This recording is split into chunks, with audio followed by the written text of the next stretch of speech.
वसल्लम घोड़े पे कब बैठे? प्यारे आका सल्लल्लाहु ताला अलैहि वसल्लम ऊँटनी पे कब तशरीफ फरमा हुए? अल्लाह के नबी सल्लल्लाहु ताला अलैहि वसल्लम ने हिजरत कब फरमाई? मक्का मुअज़्ज़मा कब छोड़ा? सितंबर का महीना 12 सितंबर सन 600 मैं अर्ज कर दूं आपसे 12 सितंबर सन 620 ईस्वी, सन 622 ईस्वी, 12 सितंबर सन 622 ईस्वी में आपने मक्का मुअज़्ज़मा छोड़ा।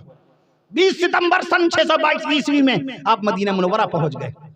अल्लाह के नबी सल्लल्लाहु अलैहि वसल्लम की खिदमत पाक में फरिश्तों के सरदार सैयदुल मलाइका सैयदना हजरत जिब्रील अमीन अलैहिस्सलाम पहली मर्तबा कब तशरीफ लाए? 12 फरवरी सन 610 ईस्वी को। 12 फरवरी जिब्रील अमीन पहली मर्तबा कब तशरीफ लाए? 12 फरवरी सन 610 ईस्वी को। आपको ये तो पता है यूट्यूब के ऊपर पहला प्रोग्राम कब जारी हुआ? यूट्यूब किसका है? किसने लॉन्च किया था यूट्यूब को?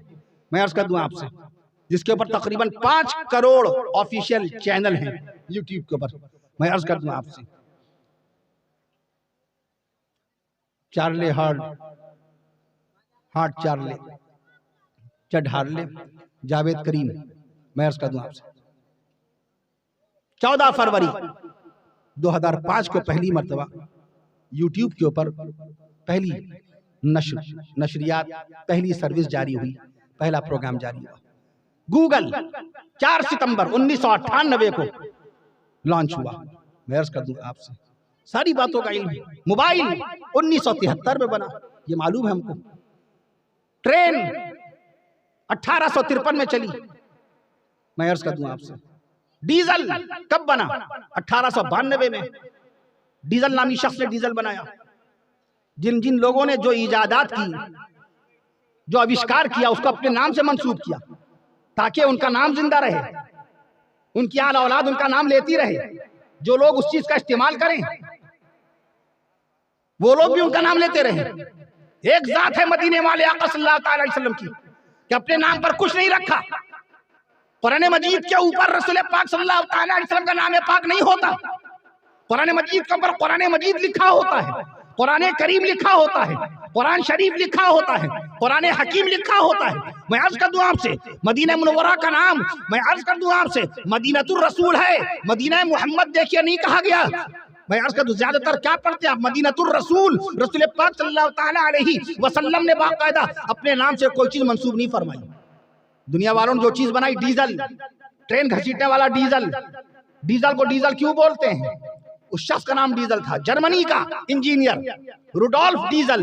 उसने अपने नाम पर डीजल का नाम रखा ताकि उसका नाम जिंदा रहे।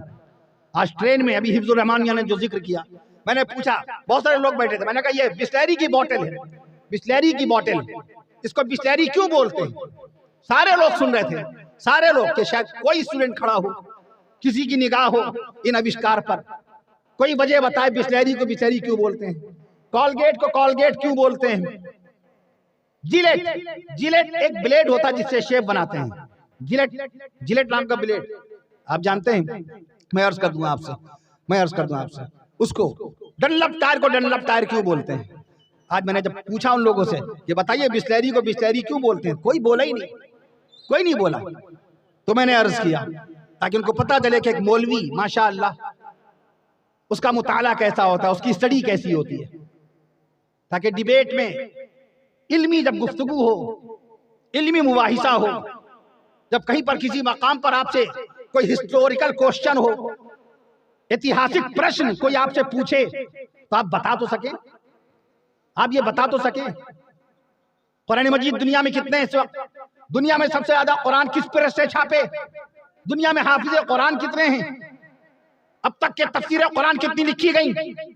इन सवालों के जवाब कभी जहन में आते हैं? ये सवाल कभी आते हैं दिमाग में? जिस माइक से हम बोल रहे हैं, इस माइक को बनाने वाला कौन?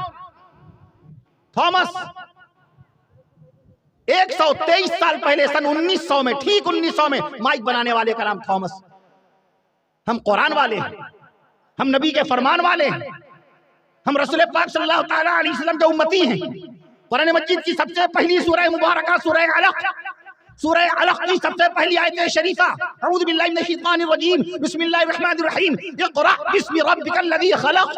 और इस आयत शरीफा का सबसे पहला लफ्ज इक़रा, इसके माने पढ़िए, अध्ययन कीजिए, पढ़िए, इल्म हासिल कीजिए, तालीम हासिल कीजिए, ज्ञान प्राप्त कीजिए। आज ज्ञान नहीं है तो हम जवाब भी नहीं दे पाते हैं, इल्मी जवाब नहीं दे पाते, हिस्टोरिकल जवाब नहीं दे पाते। मैं अर्ज कर दूं आपसे, कुरान मजीद का सबसे पहला लफ्ज है इक़रा। और आपको किताब कब दी गई थी? आप किताब वाले कब बनाए गए? अंग्रेजी की पहली किताब कब आई? अंग्रेजी की पहली किताब कब आई? 550 साल पहले, 550 साल पहले अंग्रेजी की पहली किताब आई। सन मैं बता रहा हूं आपको, सन बाकायदा 1473 में, 1473 में, 1473 समझ गए, 550 साल पहले अंग्रेजी की छपने वाली पहली किताब, which is the first English book. सबसे पहली अंग्रेजी की किताब कौन सी? मैं अर्ज कर दूं आपसे, 550 साल पहले, उसका नाम है हिस्ट्री ऑफ ट्रॉय। ये अंग्रेजी की सबसे पहली किताब थी। इसके छापने वाले का नाम, राइटर का नाम सुन लीजिए, लेखक का नाम सुन लीजिए, विलियम कैक्सटन। विलियम कैक्सटन, मैं अर्ज कर दूं आपसे, he was the writer of that book. वो उस किताब का राइटर था। 550 साल पहले अंग्रेजी की पहली किताब आई। और कुरान कब आया? सुभान अल्लाह कहिए, फिर मैं बताऊं। 550 साल पहले अंग्रेजी की पहली किताब आई, ये बात जहन नशी रखिए। कुरान कब आया? 1457 साल पहले कुरान आ गया। तो आप किताब वाले 1500 साल पहले बना दिए गए थे। तो किताब वाले आप हैं, जवाब वाले आप हैं। सुभान अल्लाह कह दीजिए। किताब वाले आप हैं, जवाब वाले आप हैं, खिताब वाले आप हैं, खिताब वाले आप हैं, तकरीर वाले आप हैं, तहरीर वाले आप हैं, तकरीर वाले आप हैं, तहरीर वाले आप हैं, अच्छे किरदार वाले आप हैं, अच्छे अखलाक वाले आप बनाए गए, तालीम वाले आप बनाए गए, इल्म वाले आप बनाए गए, अक्ल वाले आप बनाए गए, शऊर वाले आप बनाए गए, खिदमत वाले आप बनाए गए। इसलिए मैं अर्ज करता हूँ, जब किताब सबसे पहले आपके पास आई तो हमें चाहिए कि हम दुनिया के सामने किताब की रोशनी पेश करें, हम किताब की अहमियत को लोगों को बताएं, ताकि पता चल जाए कि मदीने वाले मुस्तफा सल्लल्लाहु ताला अलैहि वसल्लम का उम्मती इस दुनिया में सिर्फ और सिर्फ किताब की और इल्म की और ज्ञान की बात करता है, फजूल बात नहीं करता। आज दुनिया की सबसे बड़ी लाइब्रेरी कहाँ है? अमेरिका की राजधानी वॉशिंगटन डीसी में, which is the biggest library in the world at present time. इस वक्त दुनिया में सबसे बड़ी लाइब्रेरी कहाँ है? अमेरिका की राजधानी वॉशिंगटन डीसी में। उस लाइब्रेरी का क्या नाम है? Library of Congress. Library of Congress. उस लाइब्रेरी ऑफ कांग्रेस में कितनी किताबें हैं? 16 करोड़ 20 लाख किताबें। दुनिया की सबसे बड़ी लाइब्रेरी, दुनिया का सबसे बड़ा पुस्तकालय, दुनिया का सबसे बड़ा कुतुब खाना, पुस्तकालय समझ गए, दुनिया का सबसे बड़ा पुस्तकालय, दुनिया की सबसे बड़ी लाइब्रेरी, लाइब्रेरी ऑफ कांग्रेस। कितनी किताबें मैंने बताई? ये तो गूगल में मौजूद, आप पढ़ सकते हैं, ये तो गूगल में इसका रेफरेंस मौजूद है। 16 करोड़ 20 लाख किताबें। और दुनिया की दूसरी सबसे बड़ी लाइब्रेरी, दुनिया का दूसरा सबसे बड़ा कुतुब खाना, दुनिया का दूसरा सबसे बड़ा पुस्तकालय कहाँ? लंदन में ब्रिटिश लाइब्रेरी। लंदन में ब्रिटिश लाइब्रेरी, वहां पर कितनी किताबें हैं? 15 करोड़ किताबों का जखीरा है। 15 करोड़ किताबों का जखीरा। हम कुरान वाले हैं, इसलिए किताबों पे नजर रखना जरूरी है। आप किताब वाले बनाए गए, आप कलम वाले बनाए गए। जिस दौर में लोग कलम से वाकिफ नहीं थे, मैं कलम की बात कर रहा हूँ, ये कलम नहीं है, it's a pen, it's called the pen, इसको पेन बोलते हैं। वाटरमैन ने बनाया था, वाटरमैन ने बनाया 150 साल पहले तकरीबन। मैं कलम की बात कर रहा हूँ। अल्लाह ने कुरान मजीद में कलम की कसम खाई, नून वल कलम वमा यस्तरून, कसम है कलम की, कसम है कलम। जिस जमाने में लोग कलम से वाकिफ नहीं, जिस जमाने में लोग तहरीर से वाकिफ नहीं, जिस जमाने में लोग बाकायदा अक्षर से वाकिफ नहीं, जिस जमाने में लोग किताब से वाकिफ नहीं, जिस जमाने में लोग मजमून से वाकिफ नहीं, जिस जमाने में लोग विषय से वाकिफ नहीं, उस जमाने में कुरान ने अपने मानने वालों को कलम वाला बना दिया कि तुम कलम वाले रहोगे तो हमेशा इज्जत पाओगे, तुम तहरीर वाले रहोगे, किताब वाले रहोगे तो तुम्हारा वकार हमेशा बुलंद रहेगा। आज कलम छूट गया, मोबाइल में सारा वक्त गुजर रहा है। मुझसे एक साहब कल या परसों कहने लगे कि अरे इतना पुराना मोबाइल, या आज ही किसी ने कहा। मैंने अर्ज किया जी हाँ, मेरा काम इसी से चल जाता है। हमारी बच्चियां, हमारी 2 बेटियां हैं, वो कहती हैं बाबा आप मोबाइल क्यों नहीं बदल लेते? क्यों नहीं? हमने कहा बिटिया हमें कुछ और, तो इसके अंदर हमारा जो काम है वो हो जाता है माशाल्लाह, हमें जो कुछ पढ़ना होता है इसके अंदर देख लेते हैं, जिस टॉपिक को, एंथ्रोपोलॉजी, जियोलॉजी, कॉस्मोलॉजी, बहुत सारे शोरा का कलाम, उदबा का कलाम, राइटर्स और इन्वेंशंस, इजादात, आविष्कारक के नाम, बाकायदा आविष्कारों करने वालों के नाम, आविष्कार का तस्करा, और देशों की हिस्ट्री, देशों का इतिहास, मुल्कों की तारीख और कंट्रीज की हिस्ट्री, ये सारी बातें माशाल्लाह। और हमें फ़ोन करना होता है, उसके बाद खैरियत आफियत और ख़त्म हो गया मामला, और कुछ नहीं। फेसबुक का हम इस्तेमाल करते हैं नहीं, मेरे पास फेसबुक है भी नहीं। मैं अर्ज कर दूं आपसे, व्हाट्सअप इसलिए रखा, जब लॉकडाउन में बच्चों की तालीम ऑनलाइन होने लगी तो व्हाट्सअप लॉन्च किया। उलमाए कराम बड़े खुश हुए, बहुत सारे दानिशवरों ने मुझसे कहा कि अब बड़ी खुशी हो गई कि आपके पास व्हाट्सअप हो गया। जब बच्चे के पास व्हाट्सअप था, हमारे पास व्हाट्सअप नहीं था। ये तो तब हमने बाकायदा व्हाट्सअप डाला जब बच्चों की पढ़ाई ऑनलाइन होने लगी, तो मजबूरन बाकायदा इस पर लॉन्च करना ही पड़ा, क्योंकि जाहिर है बच्चे घर में थे उस जमाने में। मैं अर्ज कर, लॉकडाउन के जमाने में अल्लाह ने कितना मौका बख्शा था हमें और आपको पढ़ने का। लॉकडाउन के जमाने में हम और आप कुरान मजीद सीख सकते थे कि नहीं? जिन लोगों ने बचपन में किसी वजह से कुरान नहीं पढ़ा था, किसी वजह से कुरान नहीं पढ़ पाए, वो लॉकडाउन में अल्लाह का कुरान सीख सकते थे, मस्जिद के इमाम को लगा करके कुरान मजीद सीख सकते थे। जो लोग वाकिफ नहीं थे उर्दू से और बंगला से, वो लॉकडाउन के जमाने में लिखना पढ़ना सीख सकते थे।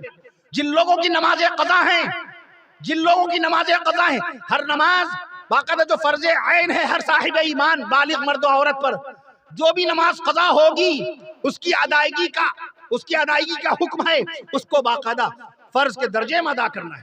अगर इंतकाल हो गया, हर नमाज के बदले में 2.25 सेर गेहूं देना पड़ेगा। एक फितरे की रकम, जो ईद की नमाज से पहले आप फितरा अदा करते हैं, 2.25 सेर गेहूं, हर नमाज का बाकायदा कफ़ारा होगा, फिदिया यही होगा कि 2.25 सेर गेहूं। और इंतकाल के बाद 5 वक्त की नमाजों का फिदिया नहीं दिया जाएगा। इंतकाल के बाद 5 वक्त की नमाजों का बाकायदा कफ़ारा अदा नहीं किया जाएगा, 5 वक्त की नमाजों का फिदिया नहीं, 6 वक्त की नमाजों का दिया जाएगा। वित्र की नमाज मुस्तकिल, बाकायदा वित्र की नमाज मुस्तकिल एक अलहदा नमाज। हमने ईशा के फर्ज जमात से पढ़े और वित्र घर में आकर के मेहमान खाने में पढ़े। वित्र और सुन्नत और नफिल, आज नफिलों को छोड़ने का ऐसा मिजाज बन गया कि नफिल जैसे नऊज़ुबिल्लाह अस्तग़फिरुल्लाह माअज़ल्लाह, नफिल के पढ़ने पर कोई सवाब ही नहीं। बुजुर्गान दीन, औलिया कामिलीन, मुशाइखीन इज़ाम अलैहिम रहमतुल्लाह व रिज़वान को देखिए। हज़रत ख्वाजा मुईनुद्दीन चिश्ती अजमेरी रहमतुल्लाहि तआला अलैहि, हज़रत बाबा फरीदुद्दीन शकरगंज रहमतुल्लाहि अलैहि, हज़रत महबूब सुबहानी निज़ामुद्दीन औलिया देहलवी रहमतुल्लाहि अलैहि, हज़रत पीराने पीर शेख अब्दुल कादिर मुहय्यिद्दीन जिलानी रहमतुल्लाहि तआला अलैहि, मैं अर्ज़ कर दूं हज़रत सैयदना जुनैद बगदादी रहमतुल्लाहि तआला अलैहि, सैयदना इमाम हसन बसरी रहमतुल्लाहि तआला अलैहि, कैसे नफिल नमाजों के पाबंद थे, कैसा एहतिमाम था। मौलाना अली मियां रहमतुल्लाहि अलैहि, जिनका इंतकाल 1999 में हुआ, उन्होंने एक किताब लिखी, उस किताब का नाम है तारीख दावत व अजीमत। 1955 में किताब लिखी, उसमें लिखा है, और बुजुर्गाने दीन का तस्करा हकीमुल इस्लाम कारी मोहम्मद तैयब साहब रहमतुल्लाहि तआला अलैहि ने कितना किया। कारी मोहम्मद तैयब साहब रहमतुल्लाहि कौन? दारुल उलूम देवबंद की बुनियाद डालने वाले हुज्जतुल इस्लाम मौलाना मोहम्मद कासिम साहब नानौतवी रहमतुल्लाहि अलैहि के पोते हकीमुल इस्लाम कारी मोहम्मद तैयब साहब रहमतुल्लाहि अलैहि किसकी नस्ल पाक में थे? हकीमुल इस्लाम कारी मोहम्मद तैयब साहब रहमतुल्लाहि अलैहि किसकी नस्ल पाक में, किनकी नस्ल पाक में? आकाए मदनी सल्लल्लाहु तआला अलैहि वसल्लम के दस्ते मुबारक पर सबसे पहले ईमान लाने वाले कौन हैं?